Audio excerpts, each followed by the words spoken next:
அஸ்ஸலாமு அலைக்கும் வரஹ்மத்துல்லாஹி வபரகாத்துஹு. கண்ணியத்துக்குரியவர்களே, அல்லாஹுடைய தூதர் ஸல்லல்லாஹு அலைஹி வஸல்லம் மக்காவிலிருந்து மதீனாவிற்கு வந்த பொழுது யூதர்கள் முஹர்ரம் மாதத்துடைய 10வது நாள் நோன்பு வைத்திருந்தார்கள். அல்லாஹுடைய தூதர் ஸல்லல்லாஹு அலைஹி வஸல்லம் யூதர்கள் முஹர்ரம் மாதத்துடைய 10வது நாள் நோன்பு வைப்பதன் காரணம் என்ன என்று கேட்டார்கள். அதற்கு யூதர்கள் பதில் சொன்னார்கள், இந்த நாளில்தான் நபி மூசா அலைஹிஸ்ஸலாம் அல்லாஹ்வின் உதவியால் அவர்களும் அவர்களுடைய சமூகமும் ஃபிரௌனிடமிருந்து காப்பாற்றப்பட்டு ஃபிரௌன் கடலில் மூழ்கடிக்கப்பட்ட நாள். மூசா அலைஹிஸ்ஸலாம் அல்லாஹ்விற்கு இந்த வெற்றிக்கு நன்றி செலுத்துவதற்காக முஹர்ரம் மாதத்துடைய இந்த 10வது நாளில் நோன்பு வைத்தார்கள். அதனால் நாங்களும் நோன்பை நோக்கிறோம் என்று பதில் சொன்னார்கள். அல்லாஹுடைய தூதர் ஸல்லல்லாஹு அலைஹி வஸல்லம் சொன்னார்கள், உங்களை விட நபி மூசாவிற்கு உரிமையானவர்கள் தகுதியானவர்கள் நாங்கள்தான் என்று தங்களுடைய சஹாபாக்களுக்கு முஹர்ரம் மாதத்துடைய 10வது நாள் நோன்பு வைக்குமாறு பணித்தார்கள். அல்லாஹுடைய தூதர் ஸல்லல்லாஹு அலைஹி வஸல்லம் அவர்களும் முஹர்ரம் மாதத்துடைய 10வது நாளில் நோன்பு வைத்தார்கள். கண்ணியத்துக்குரியவர்களை பின்னால் சஹாபாக்கள், அல்லாஹுடைய தூதரே, யூதர்களோடு ஒப்பிடுவது போல் இருக்கிறதே, யூதர்களும் முஹர்ரம் மாதத்துடைய 10வது நாளில் நோன்பு வைக்கிறார்கள், நாமும் முஹர்ரம் மாதத்துடைய 10வது நாளில் நோன்பு வைக்கிறோம். அதற்கு அல்லாஹுடைய தூதர் ஸல்லல்லாஹு அலைஹி வஸல்லம் சொன்னார்கள், யூதர்களுக்கு மாற்றம் செய்யுங்கள். லஇன் இஷ்து இலா காபில் லஅஸூமன்ன தாஸிஅ, நான் அடுத்த ஆண்டு உயிரோடு இருந்தால் 9வது முஹர்ரம் மாதம் 9வது நாளும் நோன்பு வைப்பேன் என்று அல்லாஹுடைய தூதர் முஹம்மது ரசூலுல்லாஹ் ஸல்லல்லாஹு அலைஹி வஸல்லம் சொன்னார்கள். ஆனால் அடுத்த ஆண்டு முஹர்ரம் மாதம் வருவதற்கு முன்னால் அல்லாஹ் ரப்புல் ஆலமீன் அல்லாஹுடைய தூதர் முஹம்மது ரசூலுல்லாஹ் ஸல்லல்லாஹு அலைஹி வஸல்லம் அவர்களுடைய உயிரை கைப்பற்றி விட்டான். கண்ணியத்துக்குரியவர்களே, அதனால் இந்த முஹர்ரம் மாதத்துடைய சுன்னா என்னவென்றால், முஹர்ரம் மாதத்துடைய 9வது நாளும் 10வது நாளும் அல்லாஹுடைய முகத்தை நாடி நோன்பு வைப்பது சுன்னாவாகும்.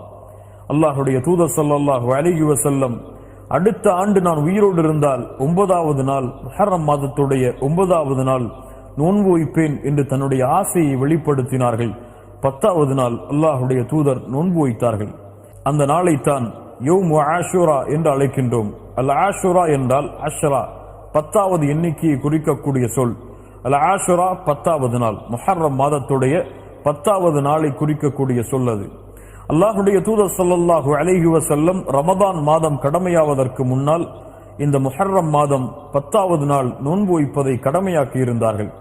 பின்னால் ரமதானுடைய நோன்பு கடமையாக்கப்பட்டதற்கு பிறகு அல்லாஹுடைய தூதர் ஸல்லல்லாஹு அலைஹி வஸல்லம் விரும்பினால் இந்த ஆஷராவுடைய நோன்பை நீங்கள் பிடியுங்கள், விரும்பவில்லை என்றால் விட்டுவிடுங்கள் என்று அல்லாஹுடைய தூதர் ஸல்லல்லாஹு அலைஹி வஸல்லம் கடமையை விளக்கி சுன்னாவுடைய தரத்தில் இதை கொண்டு வந்தார்கள். அல்லாஹுடைய தூதர் ஸல்லல்லாஹு அலைஹி வஸல்லம் சொன்னார்கள், யார் ஒருவர் முஹர்ரம் மாதத்துடைய இந்த 10வது நாள் நோன்பு வைக்கிறாரோ அவருடைய முன்னால் இருக்கக்கூடிய ஒரு வருடத்தின் பாவத்தை அல்லாஹ் ரப்புல் ஆலமீன் மன்னித்து விடுகிறான். அல்லாஹு அக்பர் என்று அல்லாஹுடைய தூதர் முஹம்மது ரசூலுல்லாஹ் ஸல்லல்லாஹு அலைஹி வஸல்லம் சொன்னார்கள். அல்லாஹுடைய தூதர் ஸல்லல்லாஹு அலைஹி வஸல்லம் ரமதானுடைய மாதத்திற்கு பிறகு அதிகமாக ஷஹ்ருல்லாஹி முஹர்ரம், அல்லாஹுடைய மாதமாகிய இந்த முஹர்ரமுடைய மாதத்தில் அதிகமாக நோன்பு வைத்தார்கள் என்று அல்லாஹுடைய தூதர் முஹம்மது ரசூலுல்லாஹ் ஸல்லல்லாஹு அலைஹி வஸல்லம் அவர்களுடைய சஹாபாக்கள் சொல்லுகின்றார்கள். அல்லாஹ்வின் மாதம், அல்லாஹுடைய தூதரால் கண்ணியப்படுத்தப்பட்ட மாதம், மூசா அலைஹிஸ்ஸலாம் ஃபிரௌனிடமிருந்து காப்பாற்றப்பட்டு அல்லாஹ்வின் வெற்றியை அடைந்த இந்த மாதம், அந்த மாதத்தில் அல்லாஹுடைய தூதர் ஸல்லல்லாஹு அலைஹி வஸல்லம் 10வது நாள் நோன்பு வைக்கும்படி ஏவினார்கள். 9வது நாள் அடுத்த ஆண்டு நான் உயிரோடு இருந்தால் நோன்பு வைப்பேன் என்று தன்னுடைய ஆசையை வெளிப்படுத்தினார்கள். கண்ணியத்துக்குரியவர்களே, அல்லாஹுடைய தூதருடைய வழிமுறையின் அடிப்படையில் இந்த ஆஷராவுடைய தினத்தையும் அதற்கு முன்னால் இருக்கக்கூடிய 9வது தினத்தையும் நோன்பில் கழிப்போம். அல்லாஹுடைய தூதர் ஸல்லல்லாஹு அலைஹி வஸல்லம் சொன்னார்கள், மன் ஸாம யௌமன் ஃபீ ஸபீலில்லாஹ், அல்லாஹுடைய பாதையில் ஒரு நாள் நோன்பு வைத்தால் அல்லாஹ் ரப்புல் ஆலமீன் அவருடைய முகத்தை 70 ஆண்டுகள் நரகத்தை விட்டு தூரமாக்குகிறான் என்று. அல்லாஹ் அக்பர். நோன்பிற்கு அவ்வளவு கூலி இருக்கிறது. அதுவும் அல்லாஹ்விடத்திலே உயர்ந்த மாதமாகிய முஹர்ரம் மாதத்தில் செய்யக்கூடிய கூலிகளுக்கு அதிகமான கூலிகள் இருக்கிறது. அதுவும் அல்லாஹுடைய தூதருடைய சுன்னாவை செயல்படுத்தினால் அதைவிட அதிகமான கூலிகளை அல்லாஹ் ரப்புல் ஆலமீன் எமக்கு வைத்திருக்கின்றான். அல்லாஹுடைய தூதருடைய சுன்னாவின் அடிப்படையில் இந்த யௌமுல் ஆஷுரா முஹர்ரம் மாதத்துடைய 10வது நாளும் அதற்கு முன்னால் இருக்கக்கூடிய 9வது நாளும் நோன்பு வைப்பது சுன்னாவாகும். அல்லாஹ் ரப்புல் ஆலமீன் அந்த நோன்பை நோற்று அதனுடைய கூலிகளை அடையக்கூடிய பாக்கியத்தை அல்லாஹ் எமக்கு தருவானாக. அஸ்ஸலாமு அலைக்கும் வரஹ்மத்துல்லாஹி